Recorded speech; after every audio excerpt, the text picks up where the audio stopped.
88% des millionnaires ont un point commun. Ils possèdent une entreprise. Cette découverte a changé ma vie. À 11 ans, j'ai commencé à nettoyer des bureaux quand ma famille a créé une entreprise de nettoyage de locaux professionnels. Donc, 3 à 5 nuits par semaine, de l'âge de 11 à environ 17 ans, je nettoyais des salles de bain, je vidais les poubelles, je passais l'aspirateur presque chaque soir. Mais cela m'a clairement montré que je ne voulais pas avoir un travail que je n'aime pas faire pour le reste de ma vie, ce qui semblait être le cas de presque tous les adultes que je connaissais. Donc depuis cette époque, j'ai consacré bien plus de 10 000 heures à lire presque 100 livres sur les finances personnelles, à écouter des centaines de podcasts, des centaines de vidéos YouTube, des articles. Je me suis obsédé à apprendre tout ce que je pouvais sur comment devenir millionnaire jeune. J'ai découvert qu'il est assez facile de devenir millionnaire en 40 ans, donc vers 60 ans, mais c'est aussi possible dans la vingtaine ou la trentaine si on accepte d'être un peu différent. Pour aller vite, prends le contrôle et agis toi-même.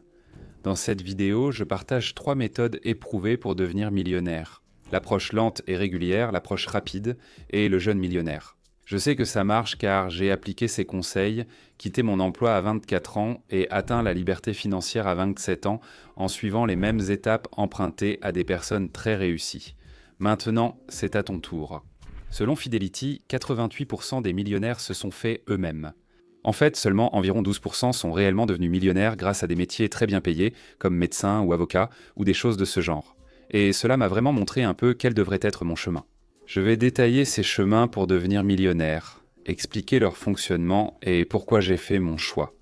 Le premier est le chemin lent. C'est devenir riche avec le temps, et honnêtement, ça fonctionne.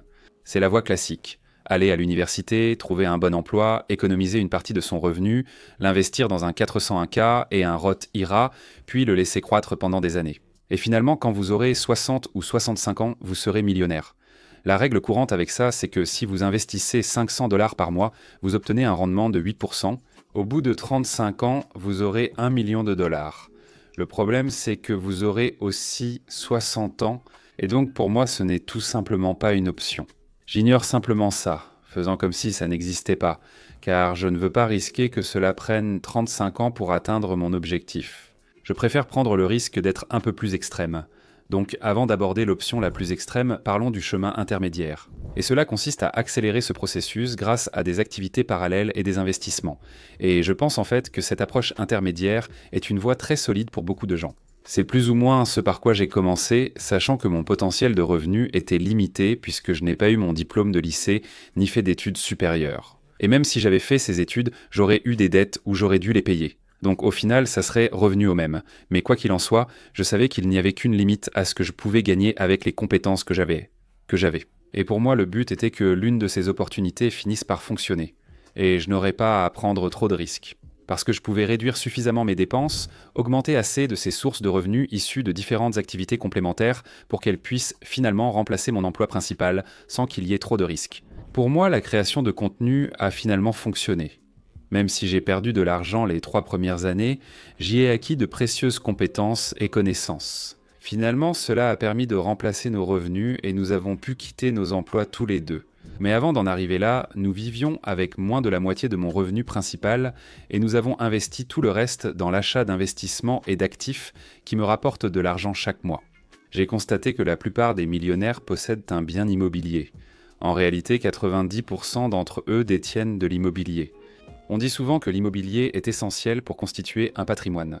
Et en réinvestissant une partie des bénéfices locatifs dans d'autres biens immobiliers et en créant un effet boule de neige, vous pourriez atteindre un patrimoine net d'1 million de dollars en environ 10 à 15 ans au lieu de 40 ans. Et en fait, rien qu'en faisant cela avec 2 biens, je suis en bonne voie pour que ces 2 propriétés à elles seules valent 1 million de dollars pour moi dans ce délai de 10 à 15 ans. Mais je sais que tout le monde ne veut pas posséder d'immobilier. Une autre option est donc d'essayer de gagner plus avec votre emploi principal. Ce n'est pas quelque chose que tout le monde peut faire, mais il y a beaucoup de personnes qui sont capables de vraiment se perfectionner. Au lieu de lancer une activité secondaire, ils investissent ce temps à devenir plus précieux dans leur emploi principal et vivent avec une faible part de ce revenu. À 30 ans, tu pourrais être à ton meilleur niveau de revenu. C'est un point que Scott Trench évoque justement dans son livre Set for Life, où il explique qu'il est important d'avoir soit un emploi évolutif, comme par exemple dans la vente, où si tu travailles prendre très dur et que tu excelles dans ton travail, tu peux gagner beaucoup d'argent. Si tu fais mal ton travail, tu ne gagnes rien. Donc tu assumes en quelque sorte ce risque toi-même. C'est la même idée que de posséder une entreprise où tu paries vraiment sur toi-même au lieu de choisir quelque chose de sûr et d'intermédiaire. Il évoque aussi dans le livre l'idée de lancer une activité secondaire pour gagner de l'argent au fil du temps, car, comme il le dit, il faut augmenter ses revenus à un moment. Tu ne peux plus réduire tes dépenses, mais en augmentant tes revenus via des activités secondaires ou des investissements, tu peux changer cela radicalement. 35. Arrêtez de deviner, commencez à gagner. Avant, j'essayais de deviner où allait le marché, puis j'ai trouvé un investissement qui rapporte simplement de façon régulière. Je vais vous montrer comment faire et obtenir un bonus allant jusqu'à 350 €. Des études montrent que 66% des investisseurs admettent avoir pris au moins une décision d'investissement qu'ils regrettent, et ce n'est pas surprenant. Lorsque vous investissez en bourse, vous devez constamment prévoir et prendre des décisions. Acheter, vendre, attendre, réagir aux nouvelles. Le problème, c'est que quand de l'argent est en jeu, l'émotion intervient, on réagit émotionnellement. Et investir ainsi mène presque toujours à des pertes. C'est pourquoi j'ai toujours cherché un moyen d'investir sans être collé au marché. C'est alors que j'ai découvert Mintos. Plutôt que de prédire les actions, j'ai investi dans des prêts et perçu des intérêts. Vous prêtez de l'argent à des entreprises ou à des particuliers et touchez des intérêts fixes sur Mintos, tout est très simple. Le rendement attendu pour chaque prêt est fixé à l'avance et les paiements arrivent chaque jour comme un revenu passif prévisible. Et cela reste simple. Sur la plateforme, je filtre les prêts selon le rendement désiré et le niveau de risque accepté. L'horizon de temps pour récupérer mon argent, le pays dans lequel je veux investir et même la devise. Mintos propose aussi des portefeuilles automatisés, vous évitant de tout surveiller pendant que vos rendements sont réinvestis automatiquement. Ce qui me laisse plus de temps pour voyager comme j'aime. Une autre raison, c'est la diversification, une règle de base en finance. Ne pas tout mettre au même endroit. La grande question est, quel type de rendement pouvez-vous réellement attendre? Le rendement moyen des prêts est de presque 11%. Et ça, mes amis, c'est un très bon rendement, surtout pour un revenu passif. Mintos fonctionne depuis 2014, compte plus de 600 000 utilisateurs et est réglementé dans l'Union européenne sous MiFID. Et comme vous passez par ma chaîne, vous bénéficierez d'un bonus exclusif allant jusqu'à 350 € à partir d'un investissement de 500 €. Cliquez sur le lien ou scannez le code QR pour l'obtenir immédiatement. Des rendements stables, pas de mauvaises surprises et en plus, un bonus. Ne ratez pas cette opportunité et bonne chance. Réduit à 10 ou 20 ans avec une chance de réussite tout à fait raisonnable. Si tu continues avec ce taux d'épargne élevé, que tu gagnes plus d'argent, que tu crées plusieurs sources de revenus, que tu prends l'argent que tu économises, et que tu ne le mets pas simplement sur un compte bancaire, mais que tu l'investis réellement dans quelque chose. Et même si cela peut être un peu plus lent que la voie rapide, c'est bien mieux que la voie lente. Avant d'aborder la voie rapide vers le statut de millionnaire où je me trouve, je veux te présenter un excellent outil pour gérer tes finances en un seul endroit. Et il s'agit du sponsor de la vidéo d'aujourd'hui, Monarch Money. Savoir où va ton argent est extrêmement important. Quel que soit le stade où tu en es dans la constitution de ton patrimoine, Monarch simplifie tout. Monarch est un outil financier qui regroupe tes comptes, suit ta valeur nette et t'aide à planifier ton avenir dans une seule application. Il te permet de gérer tes finances, de budgétiser et de collaborer avec ton partenaire ou conseiller financier sans frais supplémentaires. J'apprécie cette application car elle est sans pub ni offre de carte de crédit, sans frais cachés, juste pour le prix de 2 cafés par mois. Tu obtiens une application propre et puissante qui a été notée 4,9 étoiles avec plus de 60 000 avis et qui figurait parmi les meilleures entreprises fintech mondiales de NBC en 2025. Tu peux même connecter tes investissements et tes actifs comme l'immobilier et tes voitures grâce aux intégrations avec Zillow et Vinodit pour que ta situation financière soit toujours à jour. J'apprécie aussi que Monarch prenne la confidentialité et la sécurité au sérieux. Tes données sont cryptées, jamais vendues, et ils ne peuvent pas déplacer d'argent depuis ou vers tes comptes. Essaie Monarch Money avec le code GABEBULT pour 50% de réduction la première année sur l'abonnement annuel. Lien ci-dessous. En bonus, à la fin du mois, nous offrirons 1 an de Monarch Money à une personne de la liste d'attente du minimalisme financier. C'est très généreux de leur part. Allez voir. Passons à la voie rapide vers le statut de millionnaire que je n'ai pas découverte grâce au livre La voie rapide du millionnaire. C'est ce que j'appelle une stratégie pour s'enrichir vite, créer une entreprise capable de grande croissance. Maintenant, si on appelle cela la voie rapide, c'est parce qu'il n'y a littéralement aucune limite à ce que vous pouvez gagner avec une entreprise. Encore une fois, vous pouvez aussi ne rien gagner ou même perdre de l'argent dans une entreprise, mais c'est l'une des raisons pour lesquelles cela fonctionne. Si vous n'assumez aucune responsabilité, vous ne méritez aucune récompense et vous n'en recevrez aucune. Quand vous lancez une entreprise, vous cessez d'échanger votre temps contre de l'argent, un piège où j'étais depuis des années. Et vous commencez à construire un actif qui vous rapportera de l'argent continuellement pendant très longtemps. C'est ainsi que presque tous les jeunes millionnaires qui arrivent dans la vingtaine ou la trentaine le deviennent comme ça. Ils apportent de la valeur à grande échelle aux gens et, en retour, ils sont récompensés pour cela. La leçon clé de ce livre dit que la richesse vient de la résolution de problèmes à grande échelle. C'est généralement tout ce qu'il y a à savoir, et cela dépend simplement du temps qu'il vous faut pour y arriver. Alors, trouvez un problème que vous pouvez résoudre ou une compétence que vous pouvez monétiser, mais vous devez chercher quelque chose qui peut toucher beaucoup de gens et qui a la capacité de passer à l'échelle. Si vous lancez une entreprise et qu'elle n'a pas la possibilité d'atteindre $1 million, alors vous allez simplement perdre votre temps parce qu'il y a une limite à ce que vous pouvez gagner. Donc vous voulez vous assurer de choisir quelque chose qui a un potentiel de croissance infini ou au moins un potentiel très élevé.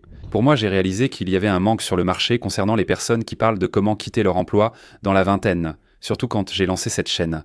Et c'est donc ce que j'ai voulu apporter. Je n'avais aucune attente de vraiment gagner de l'argent, mais je voulais partager quelque chose qui me passionnait et dont je savais que ça fonctionnait vraiment. Tous ces livres que je lisais, toutes ces choses que je faisais, qui marchaient réellement. J'ai compris que ça avait résolu un gros problème pour moi. De plus en plus de gens souhaitent la liberté et quitter leur emploi classique.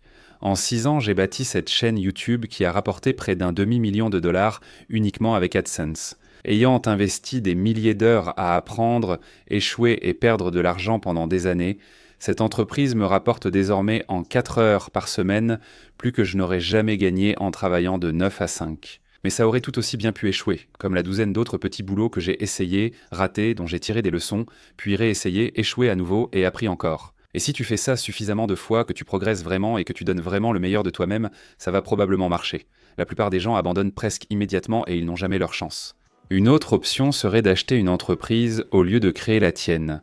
Là, tu peux passer toute la phase de mise en place, toutes les étapes d'apprentissage et d'échec. Et tu peux faire ça avec n'importe quoi, d'un site ou une plateforme de e-commerce en ligne à une entreprise de service local. Je cherche actuellement à acheter une entreprise locale, ce que je viens seulement de découvrir, mais que j'aurais pu faire depuis des années. Et c'est une option pour beaucoup de gens. Acheter une petite entreprise déjà établie qui génère un flux de trésorerie régulier et cela peut coûter beaucoup moins cher que d'acheter une entreprise en ligne qui a le même revenu. Et ce qui est intéressant, c'est que si vous trouvez quelqu'un qui approche de la retraite, ce qui est le cas de beaucoup de propriétaires de petites entreprises, ils arrivent à l'âge de la retraite et veulent la vendre. Ils financent souvent eux-mêmes la vente de l'entreprise. Vous gérez l'entreprise quelques années, puis après 4 ou 5 ans où les bénéfices sont conservés, vous en devenez propriétaire et touchez alors tous les bénéfices. Une fois l'entreprise acquise, vous pouvez engager quelqu'un pour vous remplacer, continuer à la faire tourner et garder une partie des bénéfices, peut-être moins. Selon la taille de l'entreprise, cela peut représenter des dizaines à des centaines de milliers de dollars par an que vous conservez. Juste pour posséder cette entreprise sans participer au quotidien, en externalisant au maximum et en mettant en place des systèmes. Si un jour vous voulez la vendre, vous pourrez encaisser et gagner de l'argent. C'est là que je dirais qu'il est vraiment important de s'assurer que, quoi que vous fassiez avec une entreprise, que ce soit la vôtre ou celle de quelqu'un d'autre, vous puissiez vous assurer de travailler au développement de votre entreprise, pas dans l'opérationnel. Votre entreprise, parce que si vous vous impliquez trop dans votre entreprise, ce qui m'est déjà arrivé, elle finit par prendre le dessus sur votre vie. Et c'est un peu comme ce dicton qui dit « Je préfère travailler 80 heures pour moi-même que 40 heures pour quelqu'un d'autre ». Je l'ai fait. C'est nul. C'est là que vous devez continuellement essayer des choses, comme dans le livre Buy Back Your Time, où vous notez et systématisez absolument tout ce que vous faites pour votre entreprise, puis vous externalisez ces tâches. Si vous êtes vraiment un bon leader, vraiment un bon manager, vraiment un bon propriétaire, vous devriez avoir des systèmes pour tout et être capable d'enseigner ces systèmes à d'autres personnes. Ainsi, vous pouvez avoir une liberté presque totale dans la gestion de votre temps, pour voyager, travailler de n'importe où, passer du temps avec votre famille, faire tout ce que vous voulez. Pendant que l'entreprise continue de fonctionner, continue de croître, parce que vous avez mis en place des systèmes que les personnes sous votre responsabilité peuvent suivre. Une leçon tirée du livre de Napoleon Hill, réfléchissez et devenez riche, et qu'il faut s'investir pleinement. C'est quelque chose que je n'ai fait que 2 fois dans ma vie, et à chaque fois, ça a changé ma vie. L'une de ces fois, c'était avec cette chaîne où j'avais le sentiment d'avoir un but, et c'était ma priorité principale. J'ai fait une chose chaque jour pour cette chaîne pendant 6 ou 7 ans. Je me suis totalement investi, je me suis engagé au point où je n'ai pas raté une seule publication en 6 ans. chaque semaine. Et honnêtement, je préférerais littéralement me couper un doigt plutôt que de rater une publication. Maintenant, j'essaie d'en arriver au point où je peux accepter de ne pas faire ça. Mais je me suis vraiment engagé et j'ai travaillé vraiment dur. C'est quelque chose dont Napoleon Hill et beaucoup d'autres personnes à succès parlent. Si tu as une chose principale sur laquelle tu travailles, qui te motive, à laquelle tu crois, que tu peux voir, que tu peux presque goûter, et que tu continues à travailler dessus pendant des années, ça finira par arriver. J'ai eu pour objectif ces 10 dernières années de devenir millionnaire avant mes 30 ans, et comme c'était un objectif tellement clair pour moi, c'est arrivé d'une certaine manière. Je ne savais pas comment ça allait se passer. Je n'avais pas de plan parfait tout tracé. J'avais un objectif clair vers lequel je visais et quelques chemins pour y arriver. Et j'y ai mis tout ce que j'avais. Je me suis engagé. Je me suis donné à fond. J'ai consacré des heures chaque jour pendant 3 ans avant de réaliser le moindre bénéfice avec cette entreprise. Et il s'est passé quelque chose de similaire avec l'immobilier où j'ai perdu de l'argent pendant un certain temps, en y mettant beaucoup de sueur et d'efforts. La plupart des entreprises fonctionnent ainsi. Vous travaillez des mois, voire des années, avec peu ou aucun résultat tangible. Et si vous n'êtes pas prêt à faire ce sacrifice ou si vous attendez des résultats immédiats, vous allez probablement échouer. Si vous dépassez cette étape, vous pouvez réussir. Il faut fournir un effort déraisonnable aujourd'hui pour obtenir plus tard quelque chose d'exceptionnel. Accepter de vivre différemment aujourd'hui permet de vivre différemment demain. C'est ainsi que ma femme et moi avons quitté nos emplois à 24 ans et sommes devenus millionnaires dans la vingtaine. En donnant littéralement tout ce que j'avais et en risquant chaque dollar que je possédais à plusieurs reprises, en abandonnant la télévision et les réseaux sociaux pendant des années. Ainsi, j'ai pu prendre ce temps pour lancer une entreprise. Si tu n'es pas prêt à t'engager ainsi, choisis la voie lente ou moyenne, c'est correct. Mais si tu fais partie de ces personnes un peu folles qui veulent avoir une ferme avec des poules et passer autant de temps que tu veux avec tes enfants, avoir la liberté de voyager et de travailler de n'importe où dans le monde, et que tu n'as pas vraiment envie d'avoir pour objectif d'être totalement à la retraite sans rien à faire, mais plutôt d'avoir une entreprise qui rapporte beaucoup d'argent en ne travaillant que quelques heures par semaine, alors je pense que ce chemin peut vraiment te convenir. En fait, j'ai créé une sorte de calculatrice qui te permet de calculer à quel point tu peux te rapprocher de la liberté financière, non pas en utilisant les méthodes conventionnelles, mais en essayant d'autres. Je vais la mettre en lien ci-dessous. Tu peux aller voir, c'est totalement gratuit. En voyant ces chiffres moi-même, j'ai compris qu'en faisant des efforts pendant 3 à 5 ans, je pourrais être tranquille pour la vie. Je pourrais me détendre. Et c'est ce qui est arrivé. Je me suis littéralement lavé le cerveau avec des livres, j'avais un objectif clair, j'ai assumé tous les risques moi-même et j'ai vu à quel point je pouvais m'en rapprocher parce qu'il y avait tellement d'autres personnes qui avaient fait la même chose. Le plus grand risque pour moi, c'est de ne rien faire et de faire quelque chose que je déteste pendant les 30 à 40 prochaines années de ma vie, juste pour avoir 5 ans pour profiter de ma retraite. C'est le plus grand risque et je refuse d'échanger mes meilleurs moments contre des années à faire quelque chose qui ne me passionne pas ou n'a aucun impact. C'est un risque incroyablement élevé. Personnellement, je préfère prendre n'importe lequel des autres. Si tu as regardé jusqu'ici et que tu veux peut-être faire ce que je fais, je me donne pour mission d'aider le plus de personnes possible à s'échapper de ce 9 à 5. Nous avons déjà aidé 5 personnes cette année grâce à YouTube, mon domaine. J'ai une chaîne et des ressources gratuites où j'enseigne cela. Je mettrai tout en bas si ça t'intéresse. Si tu as aimé cette vidéo, regarde celle-ci où je critique un livre qui a changé ma vie et partage des points clés. Je recommande vivement d'investir dans l'éducation. Et on se retrouve bientôt.